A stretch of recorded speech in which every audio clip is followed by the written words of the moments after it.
I do it? Now I can be serious. Okay, hi everybody. I'm back. We're doing the live reading today of Beldagar. We're only going to do one chapter at a time. So if you miss like a day or whatever, because I'm going to do a chapter a day. Actually, my nose hurts now. Anyway, I had nose surgery. You guys made me hurt myself.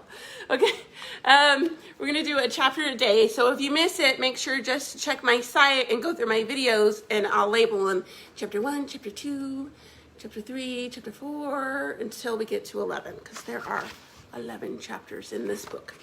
So I promised a live reading, and that's what everyone's going to get. Just prepare yourselves, because I'm not going to do voices or anything like that. That would just be weird, right?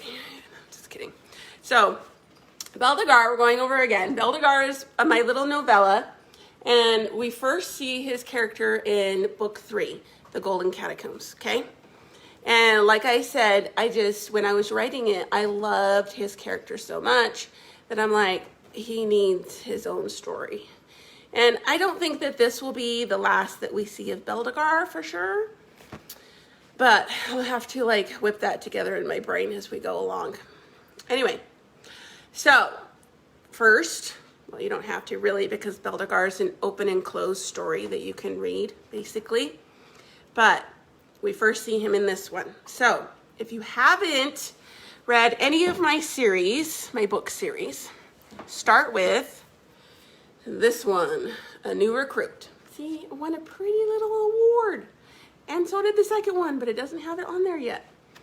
I'm so happy. And then this one is going to win one. I just know it, because I think it's better than the first two, even though some people might agree or not agree. Whatever. Anyway, so we shall start by reading Beldagar. It's a Dark Eve story by me, T K Thompson. Okay.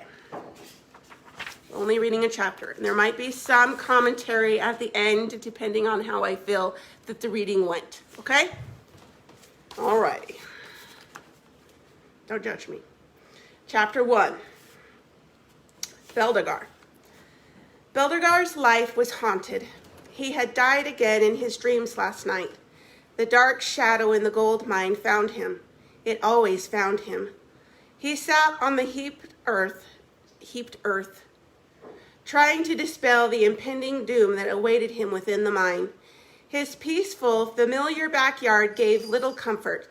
The tall pine trees scaled into the sky, and the wild summer grass, which was actually green this year, was sprinkled with wildflowers. It only meant one thing to him: more work. He rested his hand on his heart-shaped face, focusing his green eyes on the details of the meadow. A gentle breeze blew. The thought of the workload made his mood sink. The squeak of the back door of his country home alerted him. It swung open and banged against the wall. The heavy footsteps were always accompanied by a loud, nagging voice. He braced himself.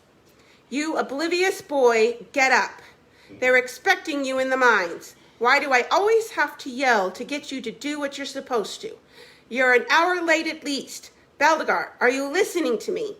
I didn't have to take you into my house. Are you listening to me?" His mind switched off. She called him oblivious. The word rang in his thoughts, and the rest of what she said didn't register. Oblivious fits me perfectly.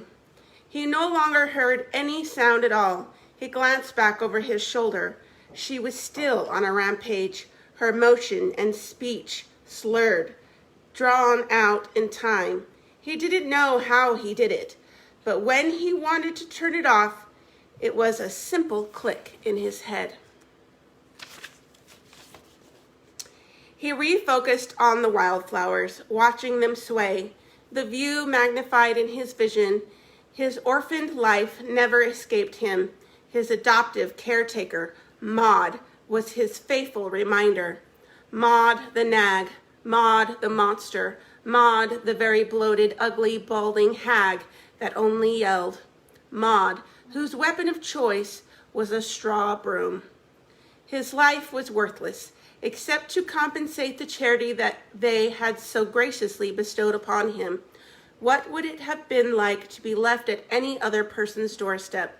But considering the choices of their small foot-of-the-mountain village, it could have been worse, much worse. Since he couldn't physically leave, he mentally did. He took a deep breath, thankful for his only escape. As long as he could be far away, there was a smidgen of happiness. He would do anything to mute the constant attacks of her nagging voice. The clicking in his mind switched off. His internal clock was pounding for him to leave. I swear you are the devil's child, she continued, unhindered by his diversions. I should let them take you up the mountain and sacrifice you to whatever beast they want. With my luck, nothing would eat you. No, it would spit you out lame, and then they would bring you back here, and I'd have to wait on you more than I already do. Don't you ever think of anyone besides yourself? He glanced back to the mountain. It was majestic, like the gods they said lived on it. Granted, he only heard bits and pieces. All he really knew was what he could see, and the rest he made up. A small, treacherous road switchbacked up the side to something mysterious. He imagined going and discovering it for himself, but a person didn't just travel up the mountain. It was supposed to be a holy, sacred place. In his mind, he painted towered structures, all white and glistening in the sun. It helped the work go quickly. 2 days in the fields, 2 days in the forests, and finally, the worst, 2 days in the mines. He shuddered at the thought of the dark tunnel. The wind felt colder, making him shiver. He stood, giving in to the nag and the unyielding work that would never perish until he died. The nag's actual blood children were privileged enough to be educated and skilled in trades with apprenticeships in the village and other communities. He, on the other hand, worked to pay back his debt of life. He glanced to the small hovel of a home. He slept in the loft even though other beds had opened up. The nag was still nagging. Her round, fat face was framed with thin, graying hair pulled back in a sloppy bun. She shook her head, continuing her rant. She was always so genuinely upset. I'm going, he finally said. You're going. You're going. She had a broom in her hand. He had to watch out that she didn't swing it at his head. You're standing there telling me you're going. You should have been going hours ago. I don't like going to the mine. There's something not right down there, he said, hoping for some sympathy. If she'd had to go down there, she would understand. You're 10 years old. You're not a baby anymore. There's no being afraid of the dark now. She waved a tempered finger. Now go. He took a deep, begrudging breath and sluggishly walked toward the mountain. That is the end of chapter 1.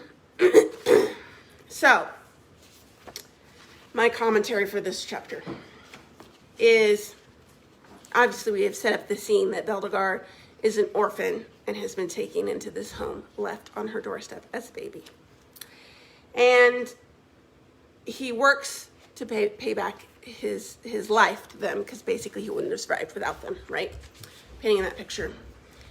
And I guess one thing, and it comes up later in the book too, that helped me kind of write this character, is I wanted to imagine someone who didn't understand why he wasn't liked, okay? Didn't understand why he was hated so much by this person. So every writer tries to write what they know, and what they don't know they can struggle with, but they do, they can try to do research into certain things. But I guess my personal experiences that I try to put into this book and this character is genuinely not understanding why somebody hated you, especially as a child, okay? And so I had a babysitter when I was younger as in under the age of 5. And she didn't like me very much. And I was always locked in the backyard with the dog. And I know some of you are gonna be like, this is so horrible. And it was very sad. I remember looking through the sliding glass doors. I'd be in the backyard with the dog. And I remember looking in on my older sister and her kids and her, and just not understanding why I wasn't liked. And I don't think, children don't really have voices, so they can't really like express themselves very well or understand everything that goes on around them. So I drew from that experience when I was writing this character, Beldagar. He truly doesn't understand why he's hated so much, especially by this adoptive mother. And as you go on, more of it is in the story, prevalent in the story. You'll be able to see it. So, relating to Beldagar, he doesn't understand why he's not liked. So that is chapter 1. Please leave a comment below on what you thought of the first chapter. And we will try to read another chapter tomorrow. I hope you like it. The next chapter we read is chapter 2, the mine. So we're actually going to go into the mine. And thank you guys for putting up with me. I feel a little bit like a goofball, so just hang in there with me. It's my first public reading, okay? Everyone, have a wonderful Sunday, okay? Bye.